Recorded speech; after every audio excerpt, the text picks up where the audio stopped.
몇 주에 걸쳐서 교회를 주제로 해서 계속 우리 말씀을 나눠가고 있습니다. 교회는 하나님의 집이다. 교회는 한 하나님 아버지를 모신 가족들이다. 교회는 사람이다. 교회는 병원이다.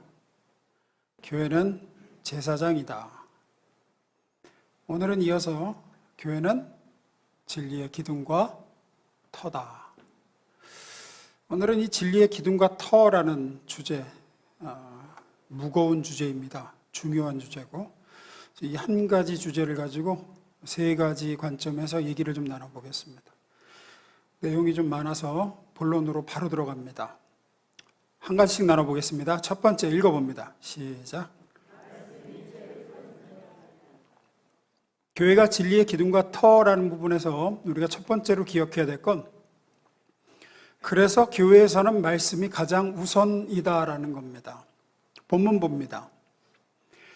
만일 내가 지체하면 너로 하여금 하나님의 집에서 어떻게 행하여야 할지를 알게 하려 함이니 이 집은 살아계신 하나님의 교회요 진리의 기둥과 터니라.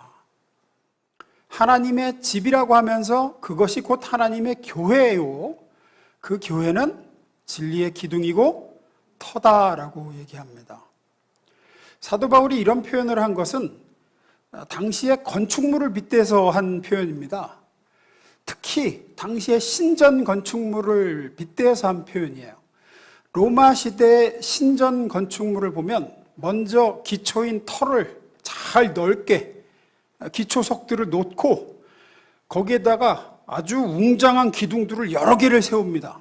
그리고 그 위에 널찍한 지붕을 얹어서 신전을 완성하는 시기였어요.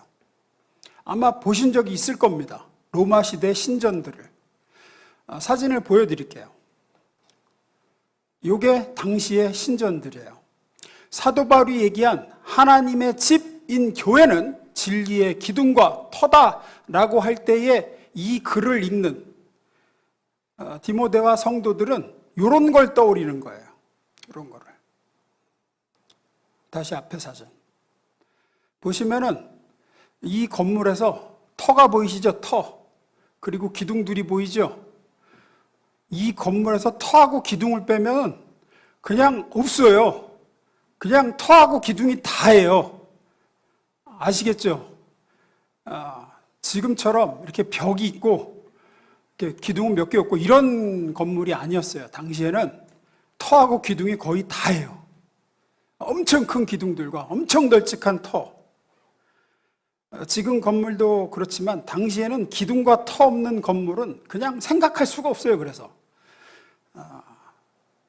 교회가 그렇다는 겁니다. 교회는 진리의 기둥과 터이므로 교회는 진리를 위해 존재하는 진리의 집이에요. 그래서 진리가 없는 교회는 존재할 수가 없어요. 마치 터가 없고 기둥이 없는 신전을 생각할 수가 없듯이 진리가 없는 교회는 교회가 아닌 거예요.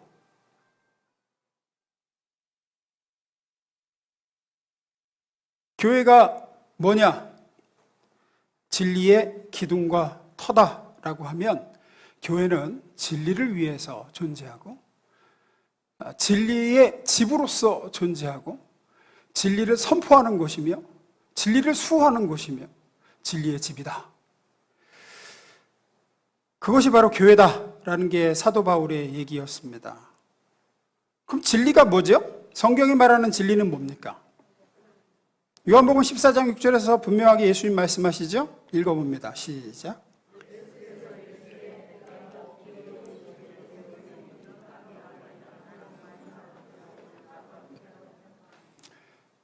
진리가 뭐라고요? 예수님이 진리입니다. 그러면 또한 예수님에 대해 성경은 이렇게 얘기하죠. 요한복음 1장 14절. 그 말씀은 육신이 되어 우리 가운데 사셨다.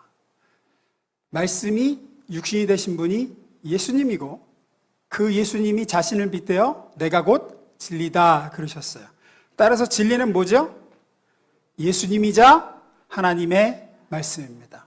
하나님의 말씀이 육신이 되신 분이 예수님이고 그 예수님이 진리십니다. 따라서 교회는 이 예수를, 진리이신 하나님의 말씀을 소유하고 증거하고 따르고 수호하는 진리의 기둥과 터예요.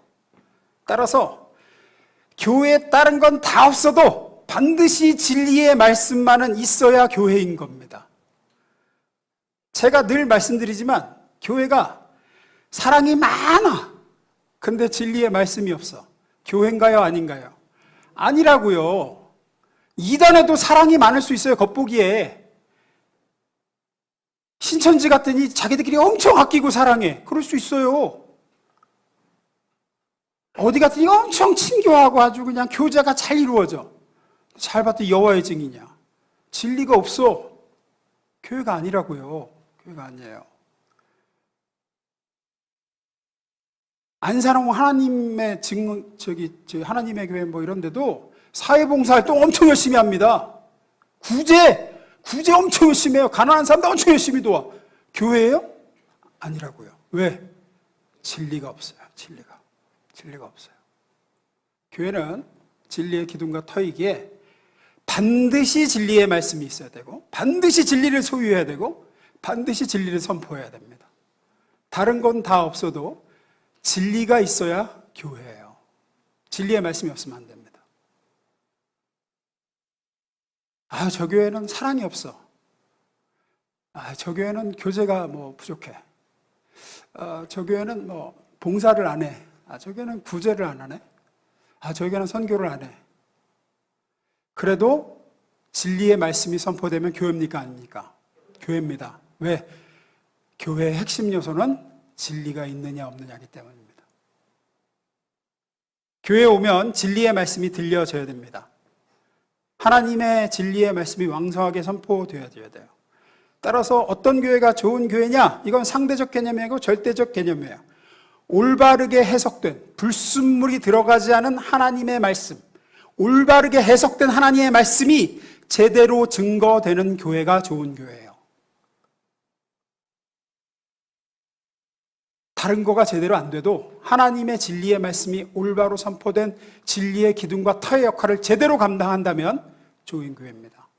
그리고 그렇게 된 교회는 당연히 다른 것들이 점차 제대로 되어가게 되어 있어요.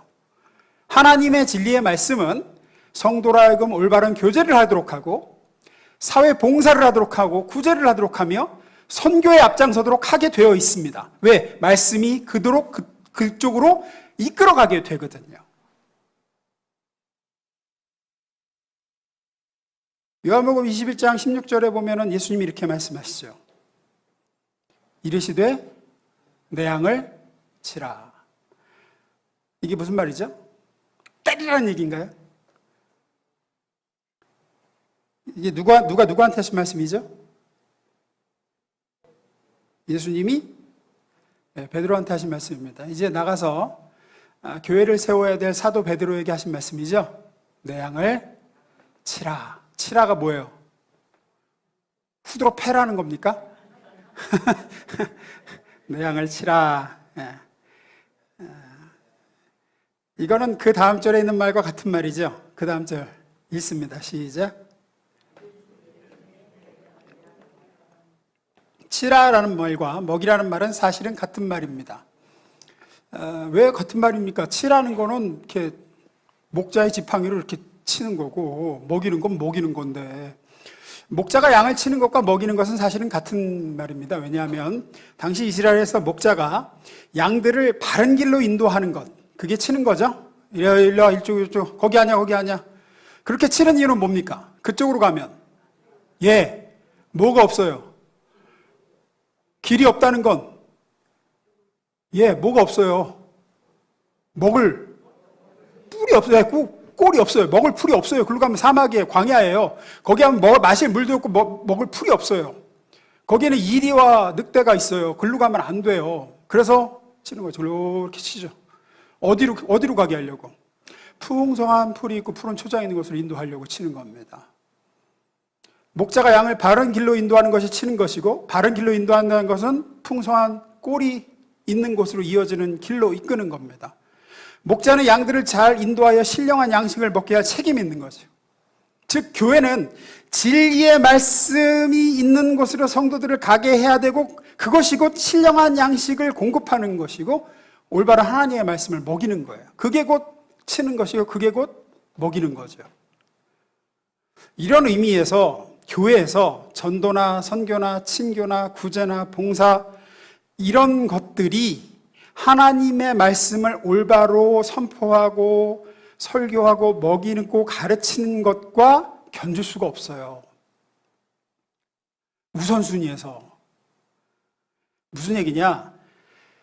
전도도 중요하고 선교도 중요하고 친교도 중요하고 구제도 중요하고 봉사도 중요하지만 가장 중요한 건 하나님의 말씀이 선포되어지고 하나님의 말씀을 배우고 하나님의 말씀을 먹는 거라는 거예요. 그런데 오늘 한국교회에서 이런 부분에 있어서 주객이 전도되어져 가는 것 같아요. 봉사나 구제나 선교나 교제를 하기 위해서 말씀을 약화시키고 진리를 배우는 시간을 축소시킨다고요. 그러나 아닙니다. 그렇지 않아요. 교회는 1차적으로 봉사나 구제나 선교나 교제를 위해서 있지 않습니다. 그것은 그 다음이에요. 먼저는 여러분이 영의 양식을 먹고 자라고 진리 위에 굳게 서는 게 우선이에요. 먼저 내가 자라야 올바른 교제도 가능하고, 자라야 나가서 전도도 하고 선교도 하고 봉사도 하고 하는 거예요.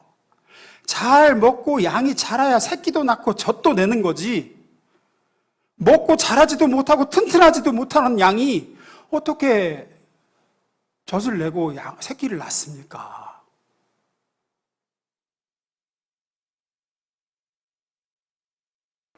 그래서 제일 어리석은 게 여러분이 말씀 시간을 제대로 안 하면서 다른 데 치중하는 거, 예배에 집중을 안 하면서 다른 건 좋아하는 거, 성경 공부하는 건 시들해 하면서 다른 거 재밌어 하는 거, 이것만큼 어리석은 게 없는 거예요. 크리스찬 베이지나 상 공부 개설한다 그러면 난 그런 건 재미없어요. 다른 거 하는 거는 뭐 재밌어. 이것만큼 어리석은 게 없는 거예요. 이것만큼 어리석은 게. 여러분은 먼저 영의 양식을 먹고 잘하셔야 돼요. 교회는 그게 제일 우선이에요. 설교 시간은 졸고 다른 거 하면 신나고. 교회는 1차적으로 진리로 자르고 말씀으로 신령해지기 위해서 있는 곳입니다. 무엇이 진짜고 무엇이 하나님이 기뻐하시는 것이고 하나님은 어떤 분이신지, 그것이 타협되거나 그것이 뒷전으로 밀리지 않아야 되고 무엇보다 우선되어져야 되는 곳이에요. 그것이 교회가 할 일입니다. 본문 다시 봅니다. 디모데 3장 15절 읽습니다. 시작.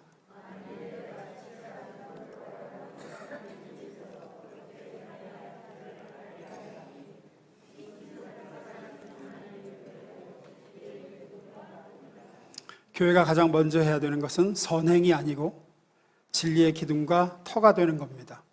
거기에서 하나님이 어떤 분이시며 무엇이 죄이며 무엇이 의이며 무엇이 진리이며 무엇이 구원인가, 우리가 누구이며 무엇이 우리가 목숨을 걸어야 될 일이며 난 무엇을 위해서 살아야 되는 존재인지 늘 가르쳐야 되고, 우린 여기서 자라가야 되고 튼튼해져야 될 줄로 믿습니다.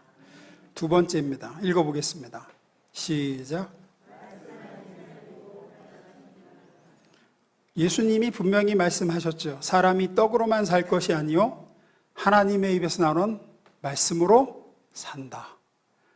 성도의 삶의 연료, 예배의 중심, 그것은 하나님의 입에서 나오는 말씀입니다. 사람이 예배할 수 있도록 인간의 영혼을 고양시키는 것은 다른 어떤 요소가 아니라 하나님의 말씀이에요. 착각하지 마십시오.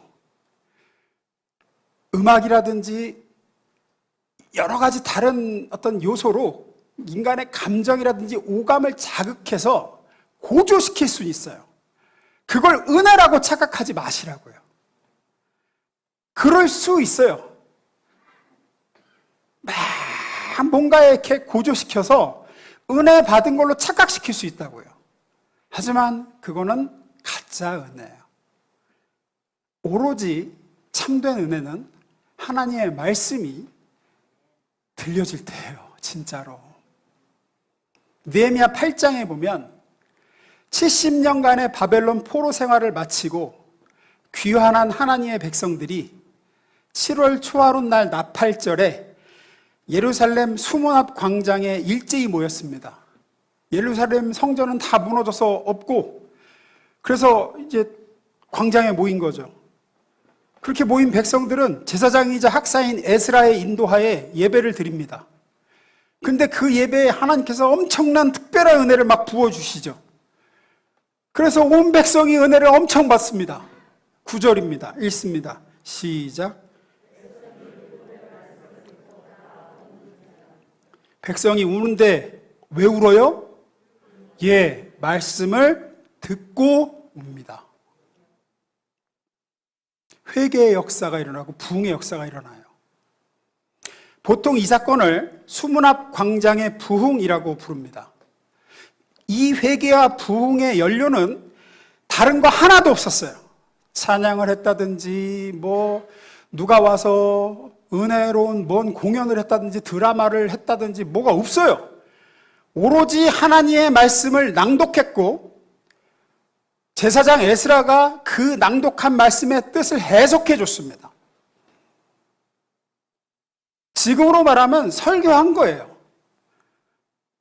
다른 어떤 것도 아니고 하나님의 말씀을 읽고 해석해 줬어요. 6시간 동안 그것만 했습니다.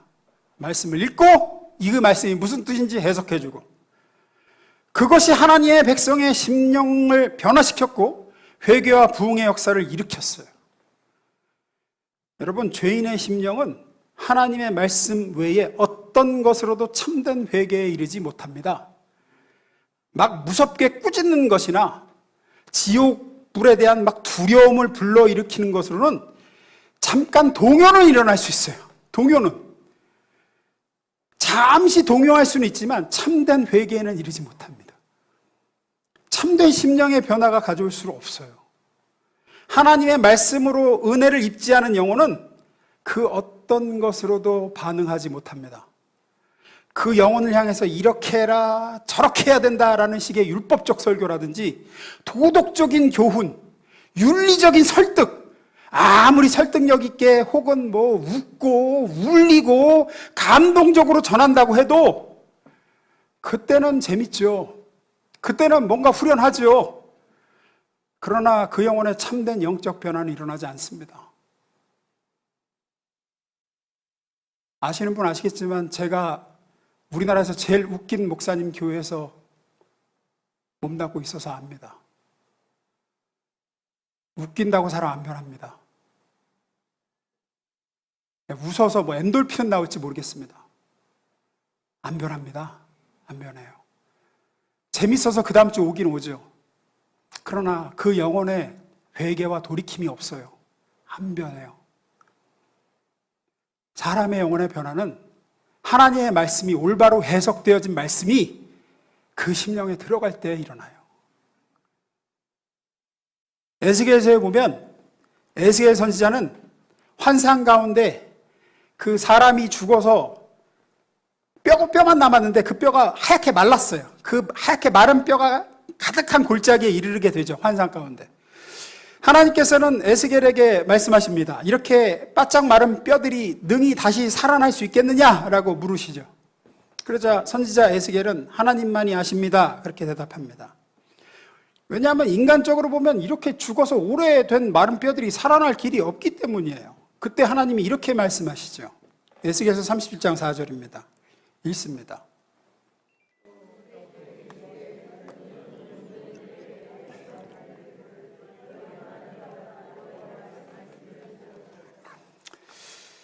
하나님이 에스겔에게 뭐라고 하시죠?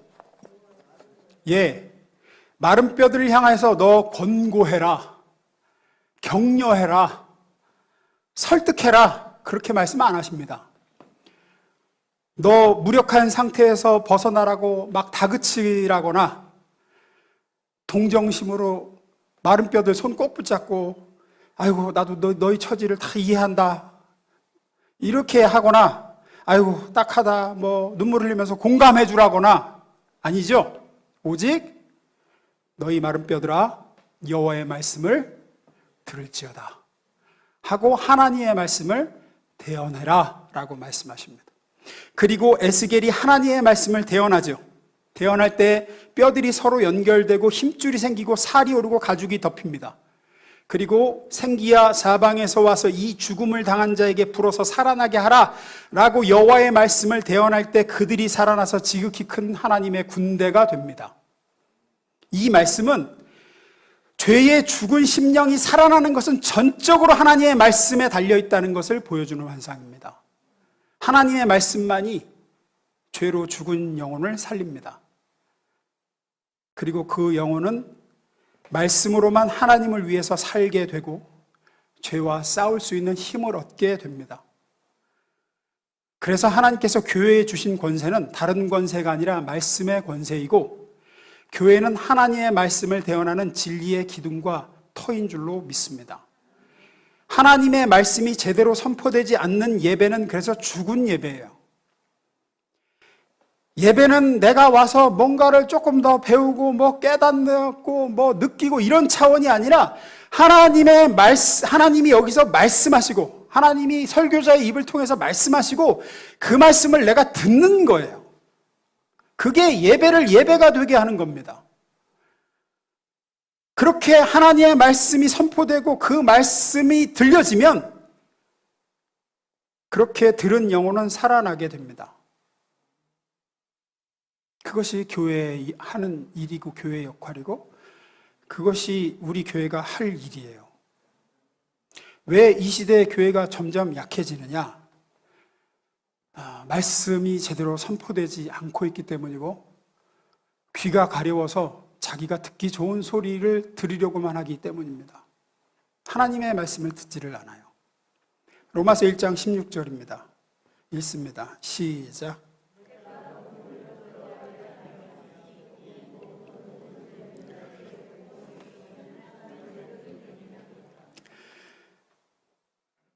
많은 설교자도 성도들도 복음을 부끄러워합니다. 부끄러워한다는 게 뭐냐? 이게 될까? 이렇게 생각하는 것 같아요. 이걸 누가 들을까? 이걸 누가 믿을까? 그래서 자꾸만 다른 얘기를 하게 되는 것 같습니다. 또 그 얘기야. 이렇게 들릴까 봐. 그러나 그렇지 않습니다. 교회는 다른 걸 줄 수 있는 곳이 아니에요. 여러분, 이 좋은 날, 5월달 얼마나 좋습니까? 이 좋은 날에 왜 여기 와서 앉아 계십니까? 여러분 삶의 문제에 답을 얻고 싶으신 거잖아요. 그리고 그 답은 오로지 하나님의 말씀에만 있습니다. 여기선 다른 걸 줄 수가 없어요. 교회는 다른 걸 줄래야 줄 수가 없는 곳이에요. 이 좋은 시간에 뭐하러 여기 있습니까? 그거 이외에 다른 거를 하면. 진리의 말씀 들으려고 왔었잖아요. 여러분 심령 깊숙이 있는 그 갈급함에 답을 얻으려고. 저는 우리 교회가 생명의 말씀을 날마다 선포되어지는 교회, 진리의 기둥과 터가 되는 교회가 되기를 주의 이름으로 축원합니다. 세 번째 마지막 보겠습니다. 읽어봅니다. 시작.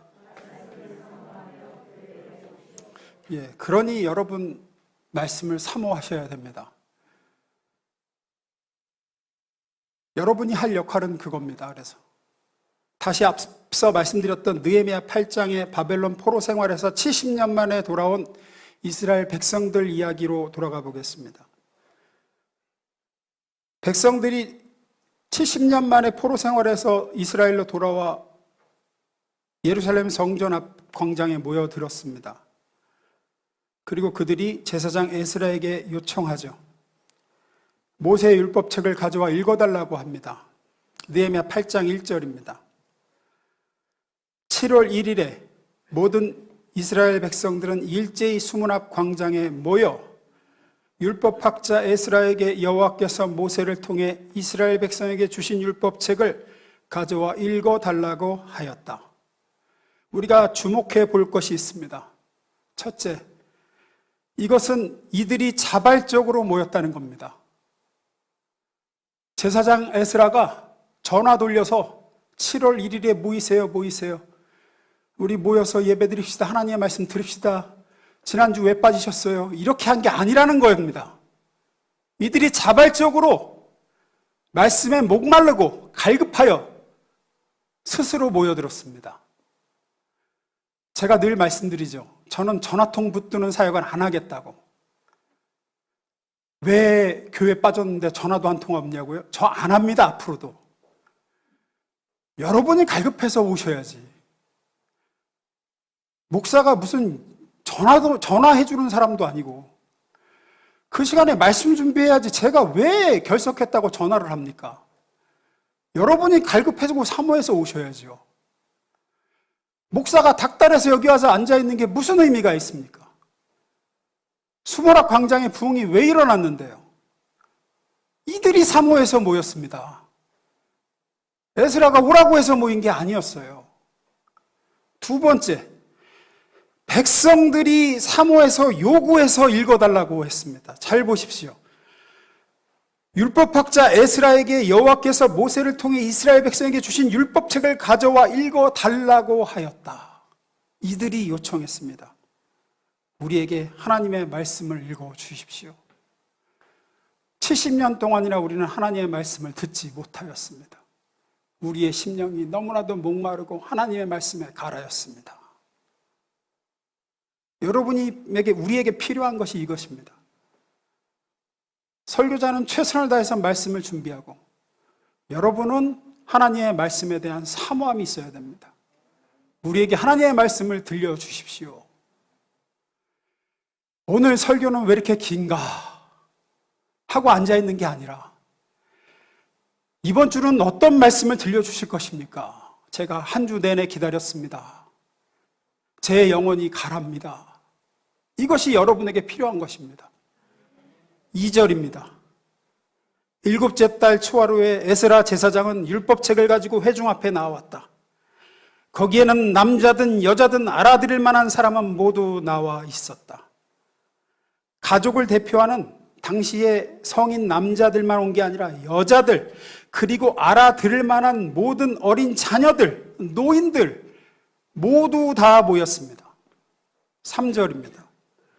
그곳 수문 앞 광장에서 새벽부터 정오까지 그것을 읽어 주었으며 백성들은 모두 귀를 기울이고 주의 깊게 들었다. 그들은 새벽부터 정오까지, 적게는 5시간, 많게는 6시간을 꼬박 읽어주는 율법책의 말씀에 귀를 기울였습니다. 장장 6시간을. 5절입니다. 에스라가 모든 백성 위에 서서 그들의 목전에 책을 펴니 책을 펼 때 모든 백성이 일어서니라. 에스라가 하나님의 말씀의 율법책을 펼 때 모든 백성이 일어섰다고 했습니다. 이것은 그들이 하나님의 말씀을 대해서 가지는 태도를 보여줘요. 그들은 하나님의 말씀을 온 존재를 기울여 듣겠다는 표현으로 모두가 일어서서 들었어요. 성경책을 딱 펼 때 일어서서 그때부터 서서 들은 거예요. 우리가 70년 동안이나 하나님의 말씀을 못 들었습니다. 어떻게 앉아서 듣겠습니까? 그러면서 무릎 아픈 노인들도 다 일어서서 들은 거예요. 하나님의 말씀을 듣겠습니다. 이때부터 유대인들은 하나님의 말씀이 낭독되는 동안은 서 있어야 된다는 규칙을 만들었습니다. 지금도 이런 전통을 가지고 있는 교회들이 종종 있습니다. 앉고 서는 그걸 얘기하는 게 그게 중요한 게 아니죠. 마치 굶주린 사람들처럼 이들이 하나님의 말씀을 원했고 그 말씀에 경의를 표했고 그 말씀에 귀를 기울였다라는 거예요. 온 존재를 기울여서. 오늘 진리의 기둥과 터인 교회가 필요한 것이 바로 하나님 앞에 이런 마음가짐인 줄로 믿습니다. 진정으로 하나님의 말씀을 원하는 마음, 하나님의 말씀에 목말라하고 줄인 심령, 하나님의 말씀을 원하는 마음이 없다 그러면 어떻게 우리가 주일마다 예배 가운데서 말씀하시는 하나님의 말씀을 경험할 수 있겠습니까? 하나님의 말씀에 70년간 목마르고 굶주린 이스라엘 백성처럼 우리도 매주 그 말씀을 원하는 마음을 달라고, 사모하는 마음을 달라고 구하십시오. 다른 걸 바라고 여기 오지 마십시오. 다시 말씀드리지만 교회는 다른 걸 주는 곳이 아니에요. 줄래야 줄 수도 없어요. 다른 건 교회 밖에서 훨씬 더 좋은 거 많이 줄 수 있습니다. 아유, 교회가 커피 맛이 왜 이래? 커피는 좋은 거는, 맛있는 건 훨씬 밖에, 커피 맛 좋은 카페 엄청 많아요. 인테리어 좋은 카페들 얼마나 많은데, 맛있는 커피 찾으시려면 거기 가서 드셔야지, 거기 가서. 교회는 그런 걸 줄 수 있는 곳이 아니잖아요, 교회는. 우리 교회는 뭐 의자가 불편하고, 의자 푹신한 데는 뭐 엄청 많아요. 교회는 진리요 생명이신 하나님의 말씀을 주는 곳이에요. 그러니 그거 사모하고 오셔야죠, 그거. 그리고 그 말씀이 정말로 들려질 때 내게.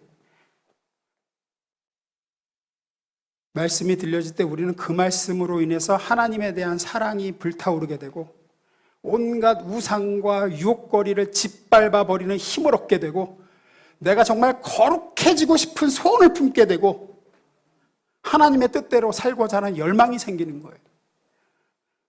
그래서 성경이 우리에게 끊임없이 말씀하는 게 뭡니까? 성경은 너 이렇게 해라 저렇게 해라 하지 않고 성경이 끊임없이 얘기하는 건 쉐마, 뭐죠? 들으라예요, 들으라. 너희는 하나님의 말씀을 들으라. 다른 거 하라고 하지 않습니다. 성경이 꾸준히 얘기하는 건 오로지 그의 말씀을 들으라예요. 들으라, 들으라.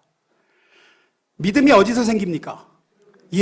믿음은 하나님의 말씀을 들으면서 난다라고 성경은 이야기합니다. 믿음이 어떻게 자랍니까?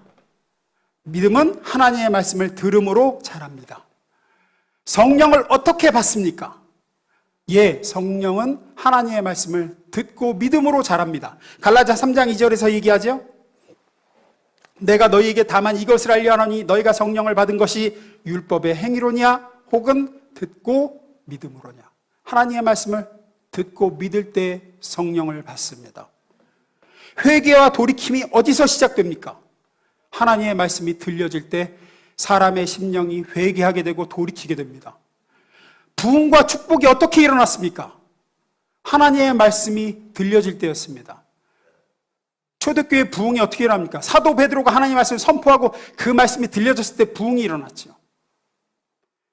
주님께서는 그래서 귀 있는 자들은 들으라 라고 하시죠. 무슨 말씀입니까? 모두가 다 듣는다고 듣는 게 아니라는 거죠. 하나님의 말씀에 귀를 기울여 들으라는 얘기입니다. 말씀에 목말라 하라는 얘기입니다. 말씀을 원하라는 얘기입니다. 성경은 우리한테 뭘 하라고 말씀하시지 않습니다. 네가 뭘 하면 어떻게 해주겠다 이렇게 얘기하지 않아요. 오직 하나님의 말씀을 들어라. 네가 정말로 듣게 되면 믿음도 회개도 부흥도 축복도 다 들으면서 이루어질 것이다. 그러니 제발 하나님의 말씀을 사모하고 들어라. 놀라운 은혜입니다. 그러니 여러분 하나님의 말씀을 사모하고 들으십시오. 이것이 우리에게 허락하신 은혜입니다. 한 가지 덧붙이자면 저를 위해서 쉬지 말고 중보해 주시기를 부탁드립니다. 주님에 대한 애정과 사랑으로 듣는 성도들의 마음을 가득 차게 하는 능력 있고 영감받은 하나님의 말씀을 선포할 수 있게 설교자를 위해서 기도해 주시라고요. 매주 333 기도를 부탁하면 나하고 아무 상관없다고 생각하고 밥만 드시지 마시고 밥 먹을 때 3초라도 설교자를 위해서 말씀 잘 전하게 말씀만이 주는 위로가 있습니다. 하늘의 기쁨으로 성도들의 가슴을 충만하게 하는 하나님의 말씀이 있어요. 그 말씀만이 죽은 영혼을 살리고 말씀만이 하늘의 기쁨으로 충만하게 합니다. 그리고 그렇게 설교자를 세우는 것은 성도들의 중보가 필요합니다. 말씀 마무리 짓습니다. 이 시대 한국교회의 많은 강단에서 순전한 복음이 전해지지 않으므로 하나님의 말씀에 불순물이 들어가고 올바로 해석된 말씀이 선포되지 않으므로 신음하고 방황하는 성도들이 너무나도 많습니다. 그래서 더욱 이 시대의 교회는 오직 하나님의 말씀으로 세워지는 진리의 기둥과 터가 되어야 됩니다. 베드로전서 1장 23절에 이렇게 이야기합니다. 너희가 거듭난 것은 썩어질 씨로 된 것이 아니요 썩지 아니할 씨로 된 것이니 살아있고 항상 있는 하나님의 말씀으로 되었느니라. 오직 말씀만이 모든 믿는 자를 구원하는 하나님의 능력이요 죄인을 거듭나게 하는 능력인 줄로 믿습니다. 사도 바울은 에베소 교회 장로들과 헤어지면서 이제 다시는 에베소 교회 교인들을 못 볼 것 같은 거예요. 지금 헤어지면 자기는 순교할 것 같고, 그래서 눈물로 작별하면서 이렇게 얘기합니다. 20장 32절입니다. 지금 내가 여러분을 주와 및 그 은혜의 말씀에 부탁하노니 그 말씀이 여러분을 능히 든든히 세우사 거룩하게 하심을 입은 모든 자 가운데 기업이 있게 하시리라. 뭐라고 부탁하느냐? 주님께 부탁한다라고만 하지 않고 주와 그 은혜의 말씀에 부탁한다라고 얘기합니다. 내가 여러분에게 가르친 그 말씀, 선포한 그 말씀에 여러분을 부탁한다. 그 말씀이 여러분을 능히 든든히 세울 것이다. 그 말씀이 여러분을 거룩하게 하실 거고, 그 말씀이 여러분을 모든 사람 중에 기업을 얻게 하실 것이다. 난 그걸 믿는다라고 얘기하죠. 진리의 터와 기둥인 교회를 세우는데 다른 길은 없습니다. 오직 하나님의 말씀을 올바로 전하는 겁니다. 우리 교회 그런 교회가 되기를 간절히 소원합니다. 개신교 한국 교회가 급격히 쇠퇴하는 시대라고 얘기합니다. 코로나가 그 성도수 급감을 더 가속화했다고 이야기합니다. 현실을 반영하는 말일 것입니다. 그러나 성경은 분명하게 이야기합니다. 푸른 마르고 꽃은 시드나 우리 하나님의 말씀은 영원히 서리라. 따라서 하나님의 말씀을 순전하게 전하고 있는 교회는 무슨 일이 일어나도 무너지지 않습니다. 하나님의 말씀은 영원히 설 것이기 때문입니다. 훌륭한 목회자들이 남긴 것은 교회가 아니었습니다. 역사를 보면 20세기 최고의 설교자로 칭송받는 마틴 로이드 존스 목사님이 웨스트민스터 채플을 30여 년을 목회하고 은퇴한 후에 그 교회는 그 목사님이 목회할 때 같이 융성함을 경험하지 못하고 다 쪼그라들었습니다. 지금 성도가 몇 명 남지도 않았어요. 뭐 멀리 갈 것도 없이 서울에 있는 사랑의 교회, 그 널리 존경받는 오카는 목사님이 개척하여 평생 목회하신 그 교회가 목사님이 돌아가신 다음에, 은퇴하고 돌아가신 다음에 그분이 원하던 그 교회로 지금 남아있질 못합니다. 뭐 역사도 말해주죠. 성 어거스틴이 목회했던 히포의 교회는 어거스틴이 죽고 나서 야만족이 쳐들어와가지고 다 무너져서 흔적도 안 남아있습니다. 신약 성경에 기록된 초대교회들, 예루살렘 교회, 에베소 교회, 빌립보, 고린도, 안디옥 교회들, 사도들이 개척하고 사도들이 목회했던 교회들, 건물도 남아있지 않고 성도도 남아있지 않습니다. 하지만 이 모든 교회들에서 선포되고 가르쳤던 말씀들은 살아있죠. 그 말씀들은 수천 년이 지난 지금도 살아있고, 증거되었던 말씀들은 지구 반대편 의정부 이 신곡동 땅에서 지금 이 시간에도 선포되고 있고, 지금도 영혼들을 살리고 구원하고 역사하고 있죠. 교회는 이 진리의 기둥과 터이며 교회의 생명과 본질은 이 말씀에 있습니다. 주님께서 우리 이 가는교회를 이 시대 이 지역사회의 진리의 기둥과 터로 세워주시기를, 우리 교회가 이 영원히 살아있는 하나님의 말씀을 끊임없이 증거하고 말씀으로 성도들을 세우고 살리는 교회 되기를 주의 이름으로 축원합니다. 기도하겠습니다.